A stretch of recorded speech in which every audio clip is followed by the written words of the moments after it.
Let's get started. Turn on subtitles and spoilers ahead. College students enjoy a raging Halloween party where four friends, Paul, Chris, Gemma, and Eleanor, toast to the end of their term. Paul also opens up about a wonderful internship he's landed, but his girlfriend Eleanor becomes upset at the possibility of a long-distance relationship. Luke approaches and offers Chris and Paul some drugs, and although Paul refuses at first, he ends up taking several hits. As the party continues, Felix, a meek boy, intently watches Gemma from a distance. Noticing his vulnerability, Luke comes up to him and persuades him to make a move on Gemma. But because Gemma is dating Chris, the two men know what the result will be if Felix tries to ask her out. So Luke gives Felix some drugs to boost his confidence. Felix then walks up to Gemma and asks her out, but she politely turns him down. However, she still cheers him on, saying that he'll find someone who will like him for who he is. Meanwhile, Paul and Eleanor go upstairs to make love, but before they can go any further, Paul passes out from intoxication. Ejected, Eleanor goes downstairs to start a game of truth or dare instead. The bottle spins and points at Felix, who picks truth.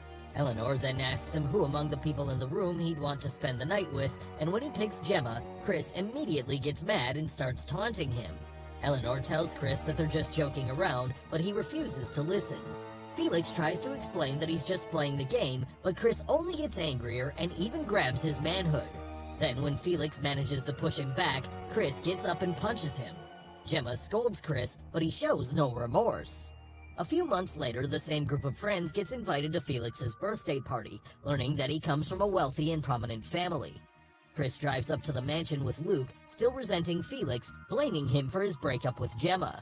On the other hand, Gemma joins Eleanor and Paul, who are also having relationship troubles. It's been a couple of days since Paul got back from his internship, but he still hasn't slept with Eleanor yet, so she feels insecure, thinking that Paul might have lost interest in her already. Moments later, they arrive at the grandiose but seemingly abandoned mansion. Then a groundskeeper, Woodbridge, greets them and says that the house is closed, but he still directs them to where the supposed party is taking place. It is a cabin in the woods about a half a mile away from the mansion, and they have to go there on foot. When they come across a puddle, Eleanor orders Paul to carry her across because she's worried about her expensive shoes.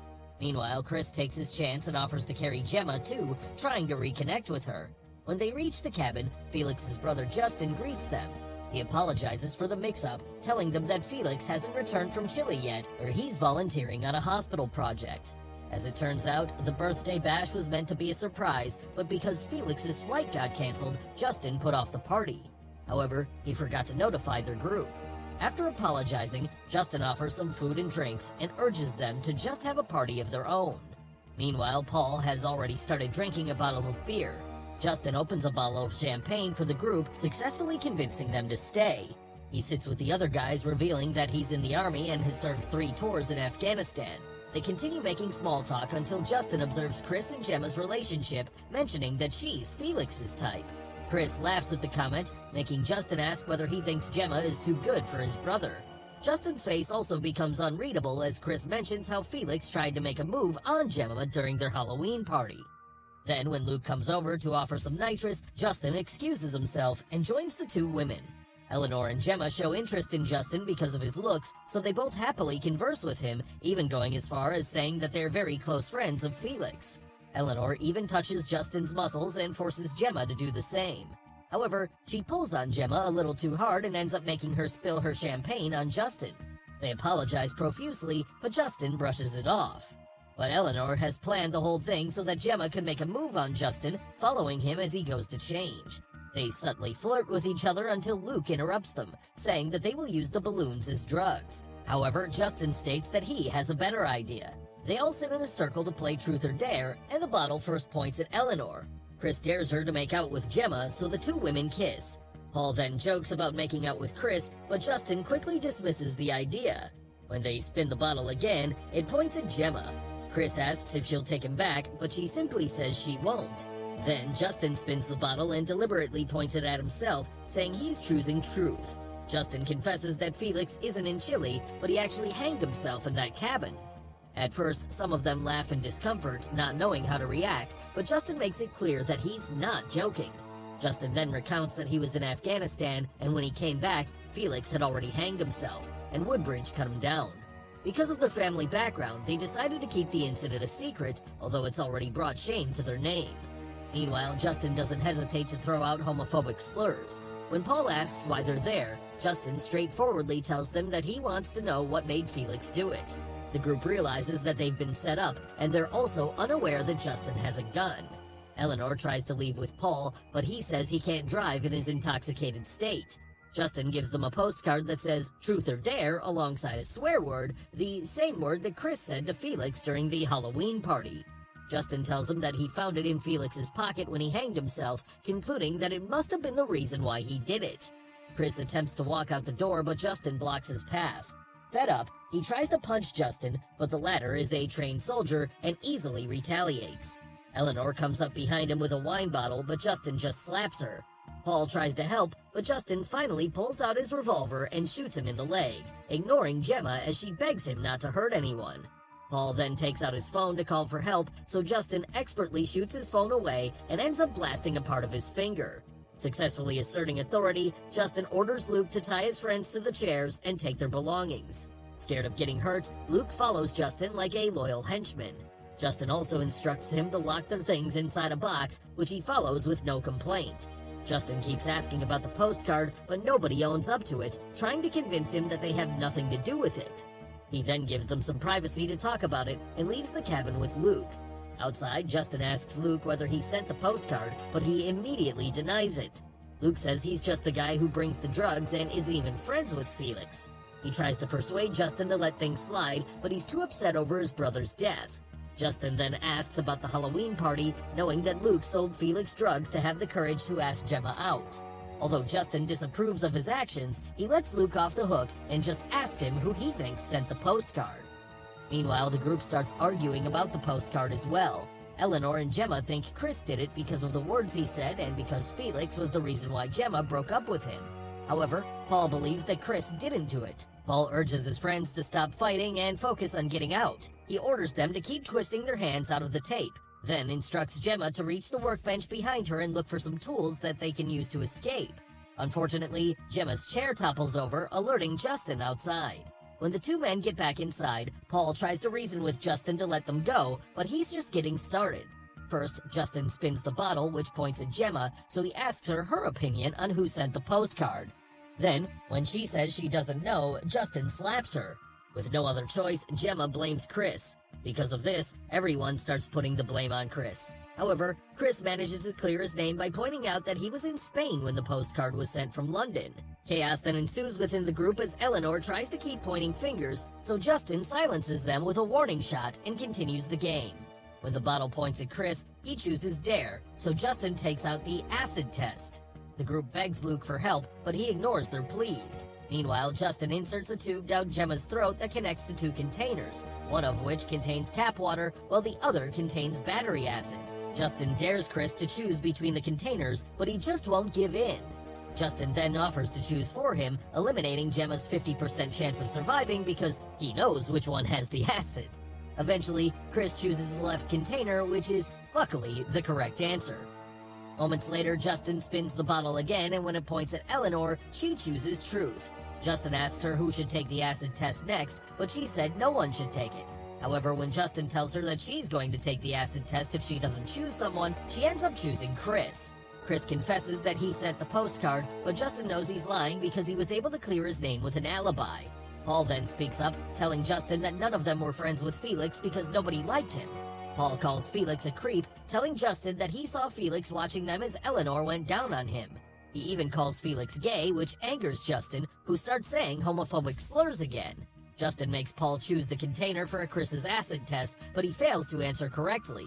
Everyone cries out as they watch Chris writhe in pain, blood coming out of his mouth before finally dying. Before Justin can continue the game, a knock disrupts them. Luke's drug supplier friend Jonesy has followed his GPS and asks to join the party, but he stops him. Jonesy then gets angry, thinking that Luke is just being selfish, but when Justin goes outside to handle the situation, he starts to back away. Justin invites Jonesy to join them, but he refuses and uses pepper spray on him. However, Justin quickly gains the upper hand when he strikes back, breaking Jonesy's arm and using the pepper spray on him too. Then, as a test for Luke, Justin gives him the revolver and tells him to shoot Jonesy. Luke is given two choices. He can aim for Jonesy or Justin, but either way, the revolver has 3 bullets left, and he has a 50% chance of killing whoever he chooses. If Jonesy lives, Justin will let him go, but if Luke shoots Justin and ends up drawing a blank, he'll kill everyone. So reluctantly, Luke ends up killing Jonesy. Inside the cabin, the group tries another shot at escaping by guiding Gemma as she swivels her chair toward the workbench. Although she topples over again, she manages to get the tools out and reach for the saw while Justin is preoccupied outside. Gemma cuts herself free and prepares to release the other two, but Eleanor just tells her to run because there's no time. Gemma does as she's told, which upsets Paul because they could have escaped already. However, Eleanor knows that with Paul's injured leg, he won't be able to run anywhere. Outside, Luke starts to break down because he just killed someone and tries to return the gun to Justin, but Justin tells him to keep the weapon because he trusts him now. Luke is scared about the consequences, but because Justin promises him that his powerful family will cover for them, he finally gets Luke completely on his side. They then go back inside, dragging Jonesy's body in. When Justin realizes that Gemma has escaped, he immediately runs to the car to track her down, leaving Luke to watch Eleanor and Paul. Gemma runs to the mansion and finds Felix, who is still alive. However, he's bedridden and almost fully paralyzed, watching the group's demise on a screen. Gemma confronts him about this cruelty, but he can't answer. Instead, Felix warns Gemma with his eyes that someone is behind her, and when she turns around, she sees Woodbridge pointing a shotgun at her. He was the one who saved Felix, and he now takes care of him after he tried to kill himself. Unfortunately, Felix ended up getting brain damage when the oxygen got cut off from his brain.